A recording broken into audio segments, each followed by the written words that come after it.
Calendrier, oui, se dévoile petit à petit et on réalise que cette campagne de vaccination, elle sera à coup sûr longue et complexe. Dans un premier temps, à partir de mardi, selon plusieurs médias britanniques, ce seront les soignants les plus exposés au virus qui seront vaccinés, ainsi que les personnes âgées qui avaient déjà une consultation programmée à l'hôpital.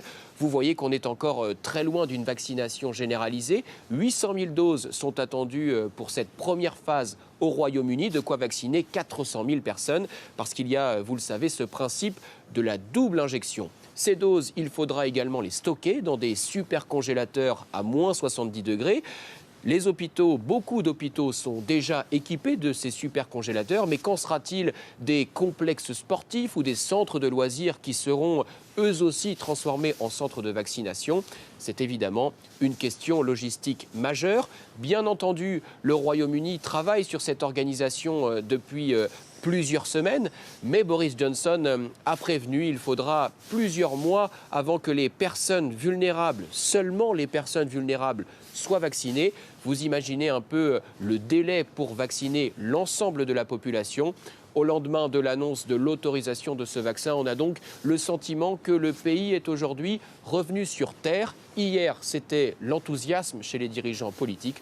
Aujourd'hui, il y avait beaucoup plus de retenue et de mesures.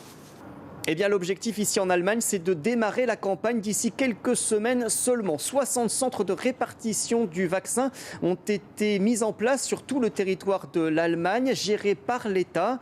Et des lieux de vaccination sont en cours d'aménagement. Ils sont souvent très grands. Il y en a 6, par exemple, ici à Berlin, dont une patinoire, une salle de concert ou 2 anciens aéroports. L'idée, c'est de vacciner jusqu'à 20 000 personnes par jour ici à Berlin.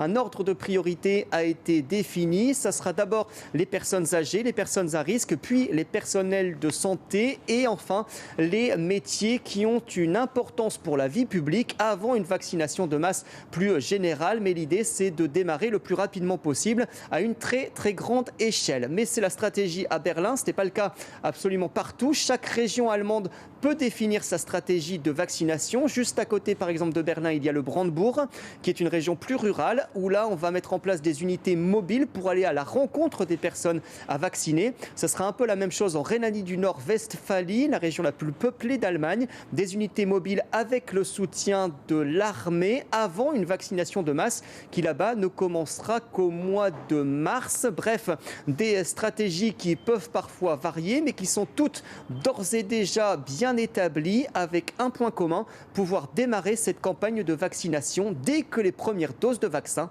arriveront.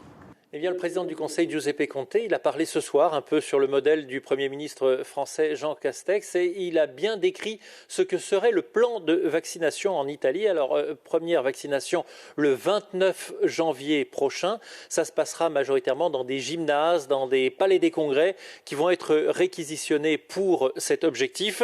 Dans un premier temps, 1 700 000 personnes seront vaccinées avec un premier public qui est choisi parmi les médecins et les infirmières pour permettre une continuité des soins. Très vite ensuite, c'est un public prioritaire qui sera composé des personnes qui ont entre 60 et 80 ans. C'est le deuxième public qui sera vacciné avec un objectif de continuer ce plan de vaccination en Italie pour arriver à avoir vacciné 70% de la population d'ici le mois de septembre prochain. C'est l'objectif donné par le gouvernement qui rappelle toutefois que la vaccination en Italie ne sera pas obligatoire.